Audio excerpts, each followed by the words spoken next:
Israel Iran जंग पर बहुत बड़ी खबर।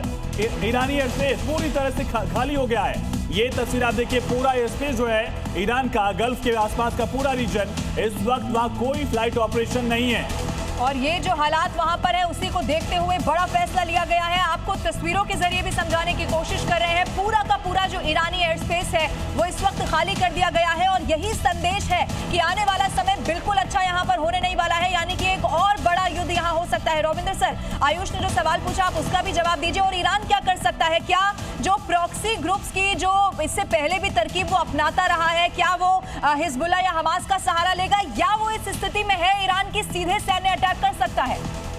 देखिए, ईरान डेफिनेटली कुछ तो करेगा इन टर्म्स ऑफ ईरान के पास ऑप्शन केवल एयर अटैक ही है। इजराइल इतना दूर है दोनों देशों के बीच में, जो भी होगा एयर के द्वारा ही होगा, राइट? तो ईरान के पास ड्रोन्स हैं, ईरान के पास मिसाइल्स हैं, ईरान रिटेलिएट करेगा। अब उसके कितने ड्रोन्स और कितने मिसाइल इजराइल तक पहुंचते हैं, पहली बात। एक और बड़ी खबर सामने आ रही है। ईरान इजराइल युद्ध पर तेहरान के एयरपोर्ट पर भी हमला किया गया है, यानी उन तमाम ठिकानों को टारगेट किए गए जिनका इस्तेमाल मिलिट्री के लिए किया जा सके। इसी मकसद से तेहरान के एयरपोर्ट पर भी इजराइल ने बड़ा हमला किया और एयरपोर्ट के आसपास का पूरा इलाका आप देखिए किस तरह से क्रूज मिसाइल के हमले के बाद तबाही जो है वो ईरान के शहरों में दिख रही है। तो ईरान के तमाम ऐसे इलाके हैं और जो बहुत महत्वपूर्ण है, आप सोचिए एयरपोर्ट, रिहायशी इलाके जिनको निशाना इस वक्त बनाया गया है, जहां पर लोग संभवतः रहे होंगे, उनको तबाह बर्बाद कर दिया गया है। ये तस्वीरें जी न्यूज पर एक्सक्लूसिवली हम आपको दिखा रहे हैं। अमित भारद्वाज का भी रुख करते हैं।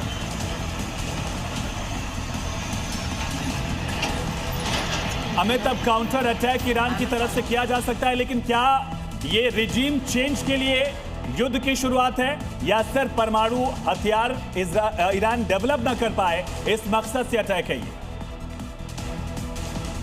देखिए, जो आपको बता दूं कि इस समय दुनिया के जो मोस्ट पावरफुल लोग हैं उनको ये लग रहा था कि ईरान लगातार जो है वो टेक्नोलॉजी हासिल कर रहा है, ईरान लगातार आगे बढ़ रहा है और ईरान उनके आपे से बाहर हो जाएगा। इसको लेकर कई सारे टकराव थे, कई सारे बयानबाजी हुई। ईरान जिस तरह से जो वो उसकी ग्रोथ हो रही थी टेक्नोलॉजी को लेकर, उसकी जिस तरह से ग्रोथ हो रही थी अपनी नई एडवांसमेंट को लेकर, उसको लेकर काफ़ी सारी चीज़ें थी जिसपे लगता था यूएस को भी कि वो उनके जो है वो कंट्रोल में नहीं रहेगा। उसको लेकर कई सारी चीजें हुई, कई सारी डील। एक और बड़ी खबर